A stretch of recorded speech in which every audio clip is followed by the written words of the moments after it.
Good morning, everyone. Thank you for coming this morning. I'd like to acknowledge that we are on the traditional territory of the Musqueam, Squamish, and Tsleil-Waututh people. I'm Nathan Cullen. I'm BC's Minister of Municipal Affairs and Minister responsible for immigration. Joining me today is my colleague, Minister Nicholas Simons, who's the Minister of Social Development and Poverty Reduction for the BC government, as well as Sergei Kuznetsov and Irene Karpenko, co-owners of this incredible place, the Kozak Eatery, and Natalie Jetskevich, close, of the Ukrainian Canadian Congress and the BC Provincial Council. I'm very pleased to be with you this morning and with such excellent people, and thank you very much, Sergei and Irena, for hosting us in your amazing restaurant. We're here to share a very important announcement about our government's ongoing support for Ukrainians fleeing the horrific war in Europe. As this violence continues and is put upon Ukrainians by Putin, it's more important now than ever that towns, neighborhoods, and communities all over British Columbia are able to properly support and welcome Ukrainians fleeing war. Here in British Columbia, we are prepared to welcome displaced individuals and families who have been forced, through no fault of their own, to leave their homes behind. And that means that the government has to step up and provide support and resources that will support those displaced Ukrainians who need to adjust to their new lives here in British Columbia. Just a quick summary of what we've done to this point, because I think it's important to understand what supports exist. We provided $15 million over 2 years, which doubles the number of support to British Columbia settlement agencies, the immigration settlement groups, and the integration services that will help over 33,000 people a year be here in British Columbia successfully. We agreed to provide day of arrival medical services plans so that people fleeing Europe know that they'll be able to walk into a hospital and get service here in British Columbia. 24-hour access to trained operators through BC 211 via our BC services line to help navigate the systems, because we understand people coming new to the country are going to have challenges doing just that. Access to free employment services and support through over 100 Work BC centers. Enrollment for children attending school from K all the way through grade 12 for free, and the ability for schools to provide supports for fees, extracurricular activities, and financial support for young Ukrainians where it's needed. And lastly, access to domestic tuition rates at post-secondary institutions. So for Ukrainians who are studying or about to study or in the midst of their studies, to be able to access BC's colleges and universities exactly as a British Columbian resident would be able to do, as well as on-campus supports, including accommodation and financial assistance. With that being said, we're here for some further efforts that our government is putting forward, and I would like to now put over the microphone to my friend and colleague, Nicholas Simons, Minister of Social Development and Poverty Reduction. Nick. Thank you. Thank you for the introduction, Nathan. I'm Nicholas Simons, Minister of Social Development and Poverty Reduction. And with special thanks to Irina and Sergei for hosting us today in this beautiful space. I'd also like to extend the province's gratitude to the many organizations and individuals in the Ukrainian community who have stepped up to provide the much-needed support to those fleeing the invasion. But I know that in addition to the Ukrainian community here in British Columbia, there has been great compassion during these times. There have been many nonprofit organizations in our communities that have the experience in helping newcomers to Canada get settled. And I want to recognize their efforts. We know that the government is just one source of support and that it takes a real community effort to make a new space, a new place for people. Thanks, Nathan. One of this government's goals is to ensure that displaced Ukrainians have what they need to make BC feel like home. That's why today we're pleased to announce that government will be able to provide access to temporary hardship assistance for Ukrainian citizens arriving here in British Columbia. This is for Ukrainians fleeing from the invasion of their country. They are arriving under the federal Canada-Ukraine Authorization for Emergency Travel process. We are expecting many displaced Ukrainians to arrive over the next few months, and the changes we've made to British Columbia's Employment and Assistance Program will mean that those individuals will be able to access financial supports where needed to help them meet the critical needs as they adjust to their new surroundings. This additional financial assistance from the provincial government will also help relieve some of the pressure currently being faced by some of the organizations providing supports currently as they work with newly arrived Ukrainians in their transition to a new place. Eligibility for hardship assistance can be accessed for up to 6 months, and it's means tested in addition to the one-time funding available from the federal government. People can apply for temporary hardship assistance through the many portals that our province provides, the My Self-Serve website, and ministry staff will be attending outreach sessions and working with community organizations to provide support to potential applicants. This is part of our cross-government and cross-sectoral approach to ensure that every newcomer who arrives in British Columbia has access to the services and supports they need to ensure that they're well looked after. So today's announcement demonstrates, I think, British Columbia's and British Columbians' support for Ukrainians as they endure the invasion of their homeland. Here in British Columbia, we're taking action to assist displaced Ukrainians, and as they have that they have the resources and the assistance that they need to ensure that they get on their feet and ready for the next stage of their lives. And so it's a pleasure to be here with you to make this announcement, and thank you for being such wonderful hosts.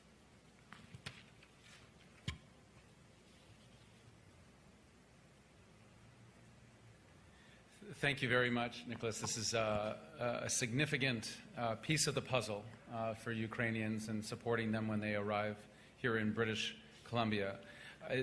With that, we know that, as Nicholas said, all of this would not be possible in terms of supporting Ukrainians properly just if it was a government initiative. This has very much been led and pushed by Ukrainian British Columbians in particular, and many of the groups that support them. I would like to now introduce Sergey and Irena to say a few words. Thank you so much. We cannot even express how grateful we are to all the British Columbians and British Columbian government for the support that we've been getting, we as Ukrainian Canadians, and the support that we've been trying to pass to Ukrainians in Ukraine as well, both emotional and financial as well. That's the whole war is obviously beyond what we could have even imagined in the worst dream, but the support that we got from local British Columbians, from the government, from federal government as well, that's a different side of the spectrum. That's again beyond belief. That's everybody united around this injustice and this war and this invasion, and helped Ukrainians and Ukraine and Ukrainians who arrived to British Columbia to at least make the transition or the temporarily stay in British Columbia easier, or as you mentioned, if Ukrainians who decide, young Ukrainians who decide to continue or do their education here, local government made it more possible to access that opportunity and possibly contribute to local British Columbian economy. Yeah, we as a family. Yeah. Yeah. Thank you. Thank you very much. Thank you so much. Thank you, Sergey. Thank you, Sergey. Thank you, Elena.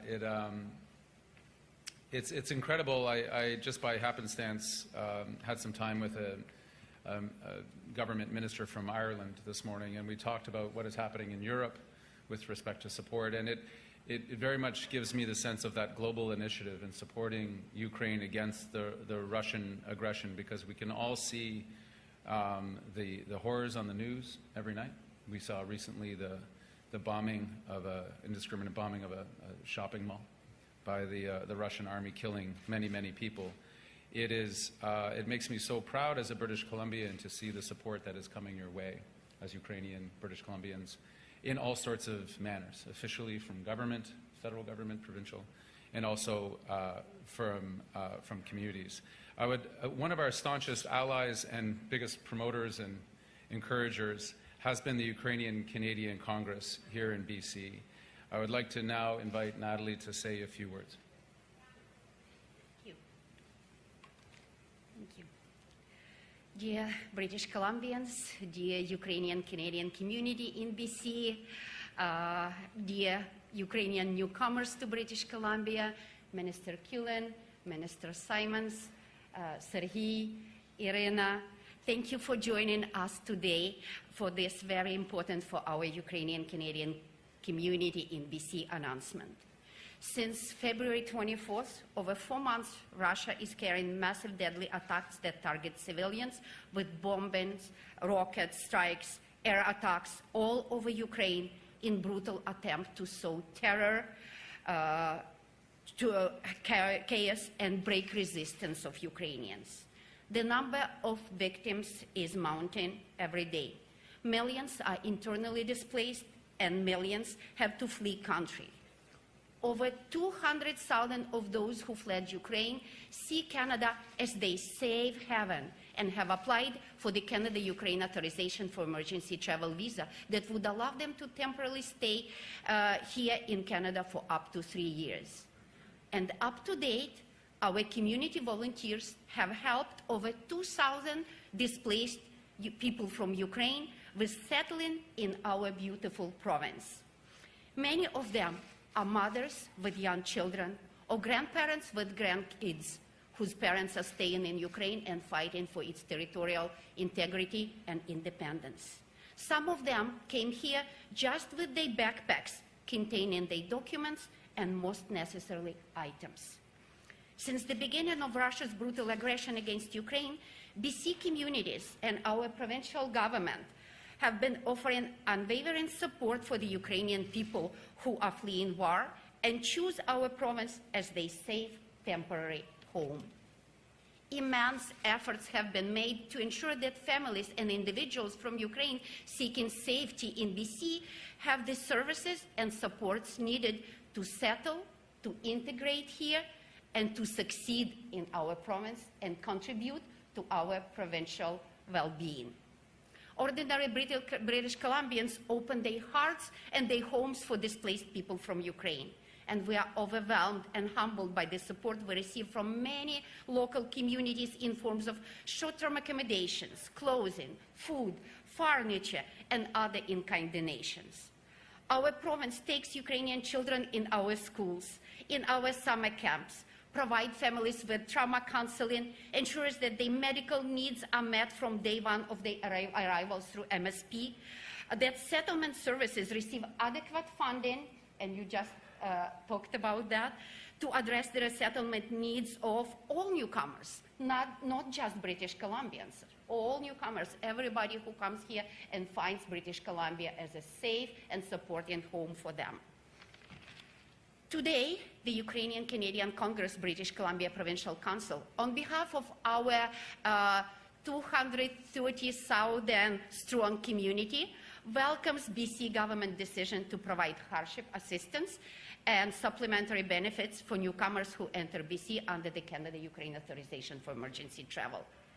Rebuilding your life from scratch in a new country when you have suffered unimaginable losses, when you're still traumatized, when you are lacking language skills to find job that would pay for food and a roof above the heads of your children. Feeling scared that you might not even be able to find that roof over the heads of your children because it costs a lot in BC and the housing crisis in BC is an ongoing issue for a long time. That could be a huge challenge for anybody. and announced today temporary hardship assistance is easing the settlement for our Ukrainians fleeing the ravages of war.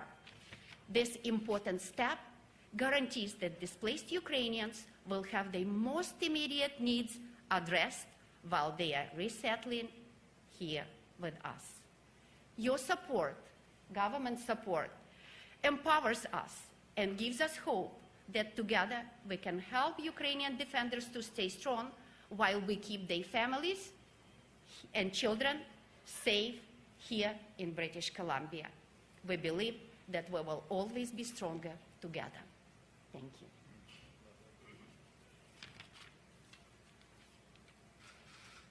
you. Thank you very much, Natalie, and particularly the last sentiment about being together and coming together to be stronger together, and what the support that we can offer here as the British Columbia community, British Columbia government, and what that means for people back home who are continuing to fight, to know that people are safe and are landing well. We know it's critical to continue that work together, and I know we'll have more to do in the future. Government can play an important role. It's not the only role, but it's an important role in this conversation to make sure that people have the rights to services that they deserve and that they need.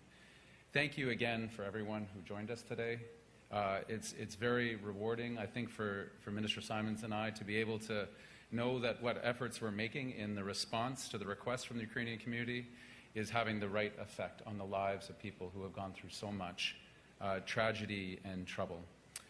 Thank you to the many individual organizations, the settlement agencies, the volunteer groups, the churches, average, ordinary British Columbians who have stepped up and offered their homes and opened their hearts to Ukrainians fleeing war. We know we are stronger together. It is a beautiful sentiment. And with that, I'll conclude my remarks and see if there are any questions that we'll be able to answer. As we go to the questions, a reminder to the reporters on the line, please press star 1 to enter the queue. You'll be limited to one question and one follow-up. For the reporters in the room, we will go to the phone line first, but there is a microphone at the back of the room if you would like to ask questions. Our first question is from Binder Sajjan, CTV.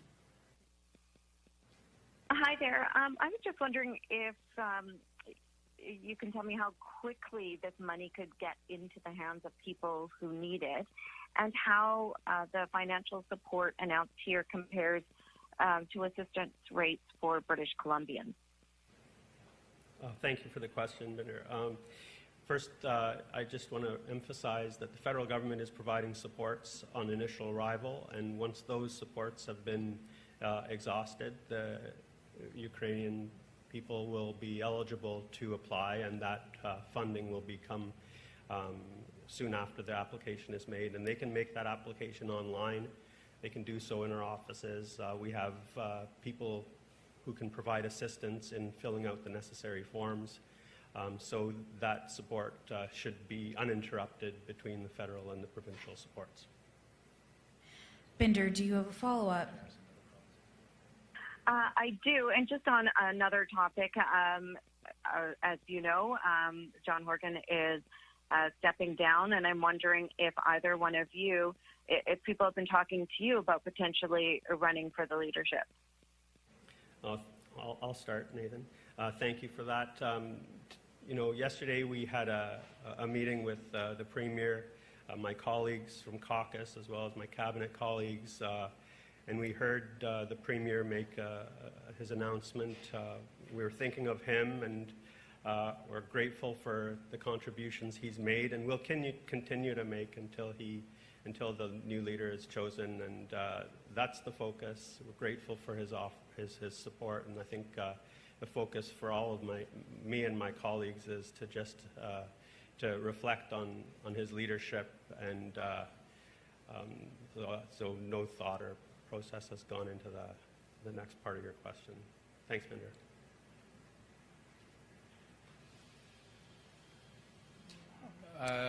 Thank you for the question, and by that I mean, you know, not so much thank you for the question. Just kidding.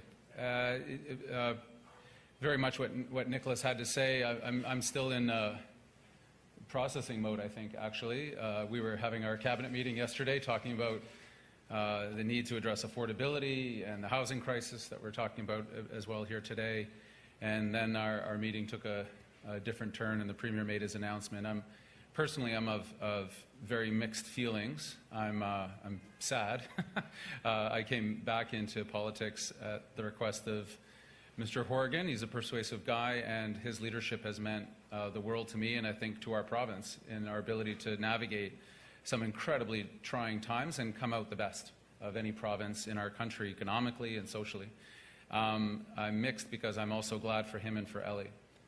You see the toll that leadership takes on people, the personal, the health, and all the rest. And I think it was one of the last things the Premier said yesterday, of being able to go back to being John and being somebody who can go in and talk and probably places like this and just have conversations. And that's the man I know, and he's had to wear the mantle and the burden of leadership for some time now. So I'm glad for him, and certainly for his family, as to what happens next.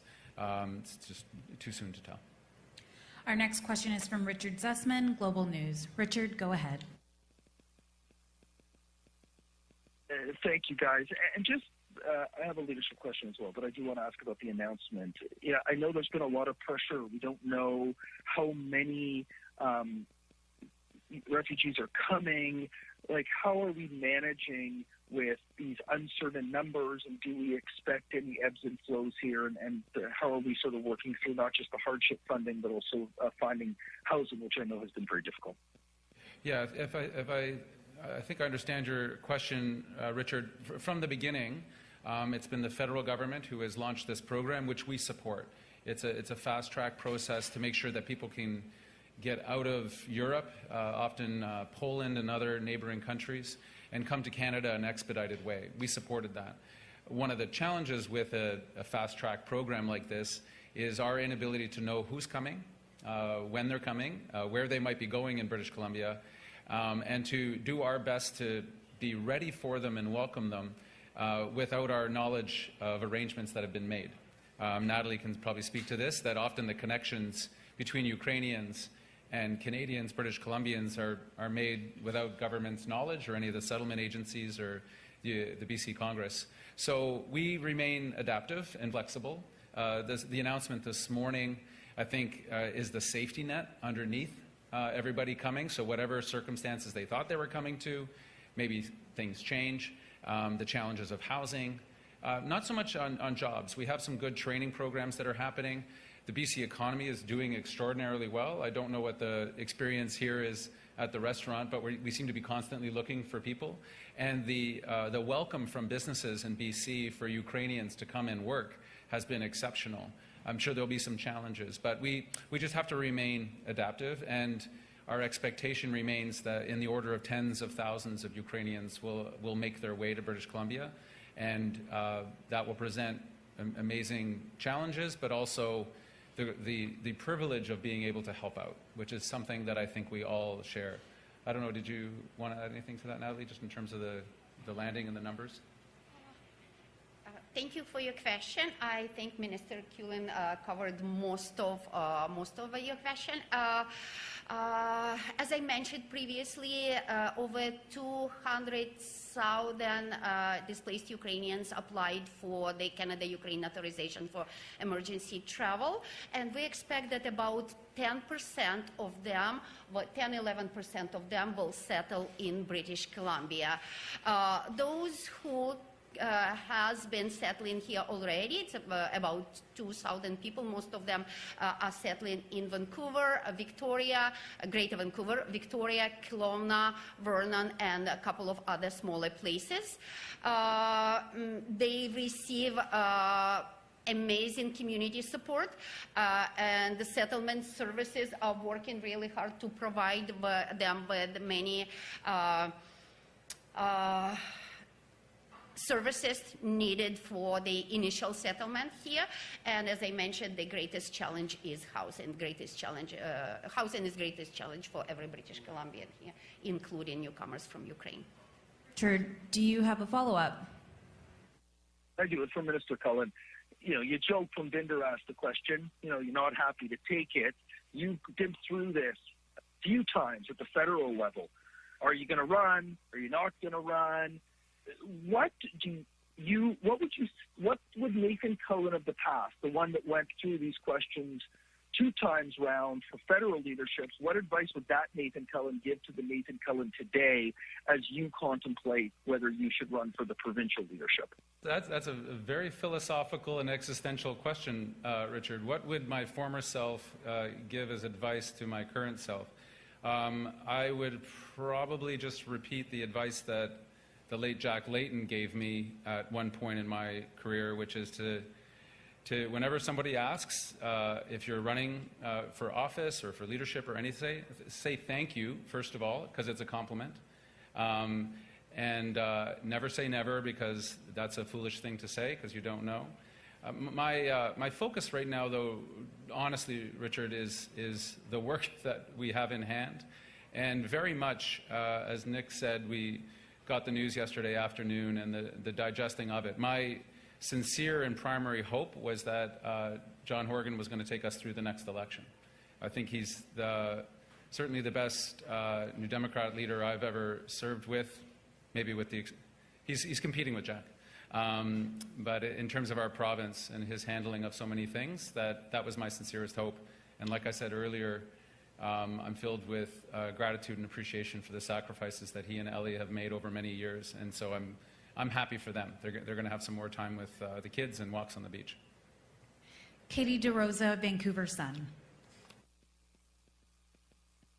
Hi, this is for both ministers. Considering there's going to be a leadership race where there could be many ministers running, that obviously will put the government in caretaker mode, and there'll be either ministers with double duty on certain files. How does that impact some of the important work that the government has been doing? Does that sort of does the government slow down when it's in caretaker mode and there is this leadership race, because obviously the focus is on who will be the next premier? Oh, thanks, Katie. I think what you've seen from our government is a commitment to fulfill to meet the needs of British Columbians. That's been our focus, and that will remain our focus. I don't anticipate any slowing down of the initiatives that were started under the leadership and will continue under the leadership of Premier Horgan. The leadership convention is not until the fall. There's a lot of work to do. I don't see any slowing down. The needs of British Columbians aren't going to slow down, so the work of the government will not slow down. Katie, I think this morning's an example, right? Our focus today is on Ukrainians fleeing war from Europe and how to support British Columbians who are looking to help them.